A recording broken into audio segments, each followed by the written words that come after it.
Benn. Thank you very much indeed, Madam Deputy Speaker. Last Friday, a blue plaque was unveiled in memory of the Reverend Don Robbins, who was appointed the vicar of St George's Church in the heart of Leeds at the time of the Great Depression. Looking around his new parish, he saw the homeless, he saw the hungry and the destitute, and he decided that he must do something. Now, he had an old crypt below the church, and he resolved that it should be used for the living and not for the dead. So he turned it into a soup kitchen and a night shelter. And the St George's Crypt has been, since that day, serving those for whom life has been hard. And I sit here, and I just wonder, if he was still with us, what he would have to say about the choice facing the House today. Because although the great city of Leeds has seen much prosperity and development in the intervening years, poverty and inequality and hunger have not gone away. They continue to bear down on our communities. Now, my right honourable friend talked about shame.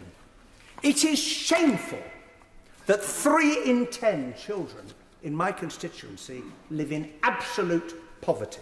It is shameful that as you move the 3 or 4 miles from the most prosperous to the least well-off parts of our city, life expectancy declines. It is shameful that some children come to school too hungry to learn, and that the number of people who have to go to a food bank, which is, after all, going up to a complete stranger and saying, I know we've never met, but can you help me to feed my family this weekend because I cannot, has risen in the last decade. And there's only one conclusion that we can reach, and the former Work and Pensions Secretary was absolutely right. There are too many households in our constituencies where the money coming in is insufficient to feed, to clothe and shelter and look after a family. And that is why it is completely unforgivable that, even though they know this, even though ministers are well aware that poverty and hunger have got worse during their time in government, they are still determined to go ahead with the cut to universal credit on which so many, as we have heard today, our constituents rely. As one woman put it to me, it may not seem like a lot, but it's absolutely vital to me and my family.